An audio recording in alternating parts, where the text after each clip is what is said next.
What's up, everybody? And today we are reacting to how US military smoked Russian mercenaries. This is the USA versus Wagner, and this is by Brothers in Arms.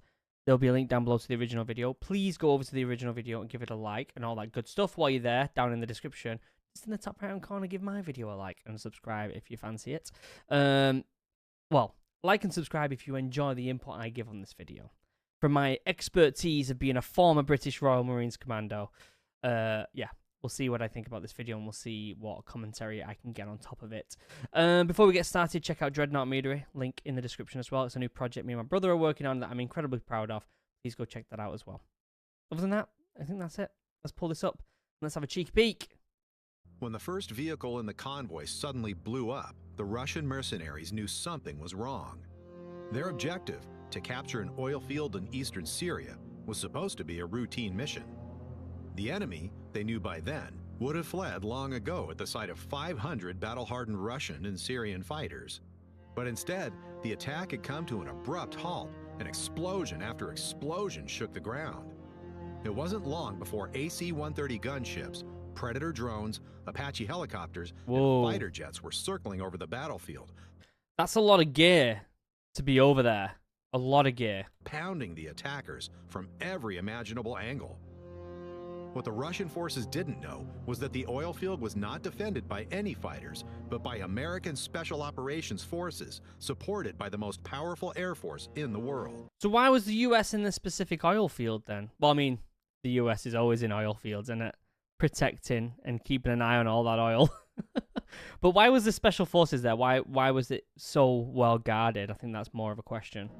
And so, within a few minutes, the routine mission turned into hell on earth and into one of the deadliest engagements for the notorious Russian mercenary group Wagner. Whoa. To stop the rapid advance of the self-proclaimed Islamic State, the U.S. had deployed troops in Syria since 2014. They supported the so-called Syrian Democratic Forces, or SDF. A year later, Russia also intervened in the fight against ISIS, but on the side of Assad's Syrian government forces. The SDF and the Syrian army were never seen as allies, but in keeping with the saying, "the enemy of my enemy is my friend," both parties at least mostly avoided each other. Yeah. After years of fighting, both armies managed to drive out the terrorists, and by 2018, ISIS held only a fraction of its original bases. To prevent an unintended conflict, That didn't last long, didn't it? ISIS pretty much won in the Middle East. Well, I say the Middle East is a big place, isn't it? They won in Afghan, not Syria. Between Russian and U.S.-supported armies, a deconfliction line was formed along the Euphrates River, which effectively bisects Syria. In addition, both parties were able to contact each other through special telephone channels that were kept clear at any time. But despite all these precautions, on February 7th, just a few miles from the Euphrates River, the first deadly clash between Russians and Americans since the Cold War occurred. Now, obviously, these are Russian mercenaries, so it wouldn't have been tied to the Russian government in any way. No doubt the Russian government was most likely paying for these mercenaries. I'm sure that's the case. But because they're mercenaries and not active Russian soldiers, then Russia could cut ties with it and be like, what? Wasn't to do with us. Late in the evening of February 7th, 2018, 500 Russian and Syrian fighters attacked an SDF military base. The base was located about 5 miles east of the Euphrates River. So they attacked a military base. I thought you said an oil place earlier. And controlled one of the country's main oil fields. Oh, okay. So it's a military base that controls the oil. Okay. So it's a bit more than just an oil field. Like most oil fields, the area was officially on the Syrian Democratic side of the ceasefire line.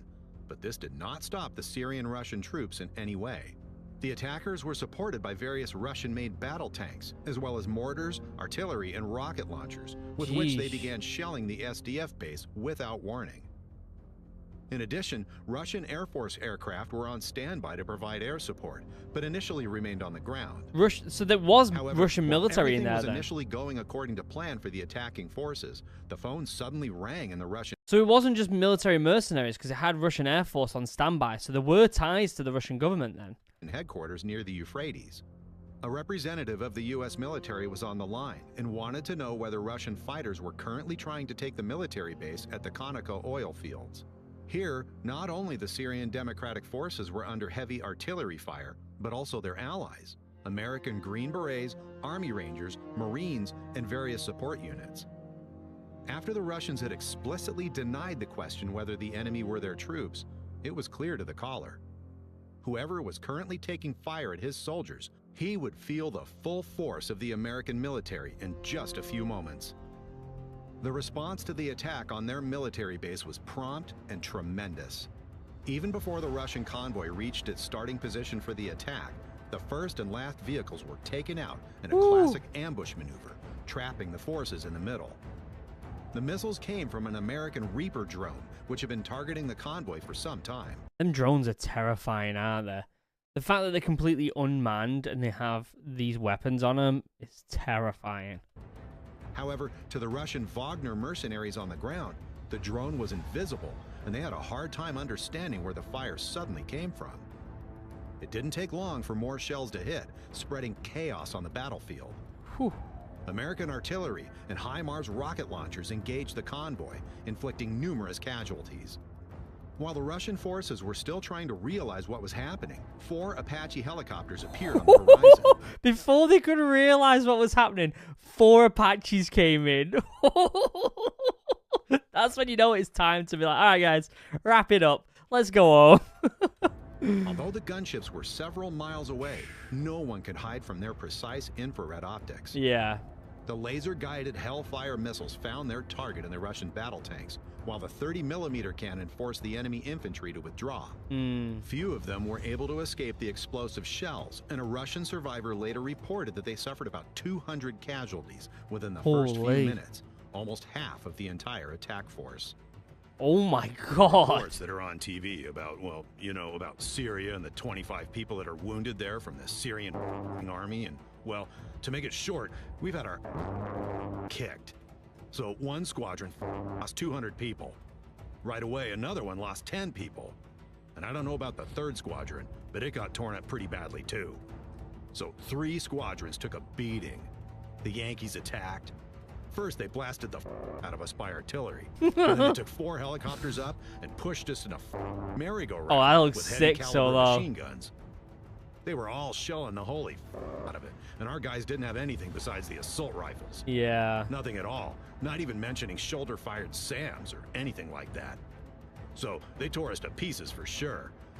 Yeah, and the Americans there weren't even boots there, like in front of them. It was all shells from a distance. They didn't even have to get their hands dirty. That's nuts, isn't it? Through hell. And the Yankees knew for sure that the Russians were coming, that it was us, Russians. Our guys were coming to commandeer an oil refinery, and the Yankees were holding it. We got our beat rough. My men called me. They're there drinking now. Many have gone missing. It's a total It sucks. Another takedown. While AC-130 gunships circled over the battlefield... Oh my God! Imagine that circling you. I hope you've got your will written. Jeez. Targets, large B-52 strategic bombers completely destroyed the convoy. Those who managed to escape hid in buildings, but even there they were not safe for long. Late into the night, the attackers were hunted by F-15 fighter jets, whose bombs penetrated even the best cover. The new 5th-generation air superiority fighter F-22 Raptor was That's what happens when you try and get the oil from America. also used, but for the soldiers on the ground, it no longer made any difference who was pounding them. The Russian contractors did not stand a chance against the American Air Force. Although there were rumors that some pilots from the nearby Russian air base were asking for permission to take off, the blue-painted Su-34s and 35s remained on the ground. Yeah, they probably didn't want to get the amount of things in the air at that point from America. There's no way they wanted to get off the ground. No way. It's a death sentence. The attackers' casualties were so heavy that in the middle of the battle, one of the Russian commanders called in and asked for a ceasefire, indicating that Russian military was in contact with the attacking fighters after all. Yeah. A published call from a Wagner mercenary sums up events in Syria. Just had a call with a guy, so they basically formed I love these call things he's doing with his voice. It's great. a convoy, but didn't get to their positions by some 300 meters. One unit moved forward, The convoy remained in place about 300 meters from the others. The others raised the American flag, and their artillery started ours really hard. Then their choppers flew in and started everybody. Ours just running around. Just got a call from a pal, so there are about 215 killed. They simply rolled ours out hard. Made their point. What the ours were hoping for in there? Yeah, that seriously. They run away themselves? Hope to scare them away? Lots of people so bad they can't be ID'd. There were no foot soldiers on the American side. They simply our convoy with artillery. No foot soldiers. That's nuts, innit?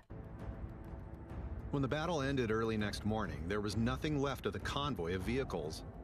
All combat vehicles have been destroyed, with the exception of a single battle tank and armored personnel carrier. Of approximately 500 Russian and Syrian attackers, at least 200 were killed or wounded. One of the mercenaries later reported that in some places they found solidified melted sand and gun barrels bent from the heat. Oh my God. There were no casualties on the American side, and no reports of damaged aircraft. Only one of the SDF soldiers in the base at the oil field was wounded by Russian fire, but survived. The incident sparked outrage on both Russian and Syrian sides, but since the Americans had repeatedly reassured themselves through the Russian officials, they could not be blamed. It just shows if anyone went to war with America, they would get annihilated. I don't care what people say about China and Russia and all that lot. They would get destroyed. Let's be honest. Cyber attacks, stuff like that, maybe China would have some sort of a glimpse of hope with it. But an all-out war, it's not even close. According to intercepted phone calls between the leader of Wagner and Russian ministers, the attack was even said to be an order from Moscow. For Wagner group fighters, the Battle of Conoco Fields went down in history as Red February and was one of their most humiliating engagements. At least some of them received a medal specially made for this event. It shows a Russian soldier surrounded by flames, heroically shooting at an American Apache helicopter. A scene that probably never took place in this way. Seriously. The Syrian Democratic Forces and their American allies had successfully defended the base at the oil field and continued to fortify it. The demonstration of their superior air power was meant to be a warning to any hostile forces not to mess with the wrong people. Interestingly, when Syrian and Russian fighters gathered in the area again about a month later, the Americans once more contacted the Russian commander in charge. This time, it was not long after the end of the phone call that the entire Russian-Syrian fighting force hastily withdrew. They were like, yeah, we're not doing that again. Bad idea, guys. Get out of there. For those who made it this far, thanks for watching. That was a good If video. you want to help us produce more content, feel free to leave a like and tell us what you think of the attack on the U.S. base. Did the Russian military know it was their own mercenaries and deliberately sent them to their deaths? 100%. Or is it just another big misunderstanding due to the fog of war? Great video. Great video. There's a link down below in the description. Go over there, give it a like and all that good stuff. Fantastic video. Really, really enjoyed that. Short and sweet, but also gets all of the information in there that you need. It just shows how much of a beast the American military is. It would destroy anyone on the ground. America didn't even have to get their boots on the ground. There was no soldiers on the ground. They were just shooting from a distance with artillery. Unbelievable. That's what happens when you've got a crazy budget for the military and everyone backs it. Absolutely nuts. What a great video.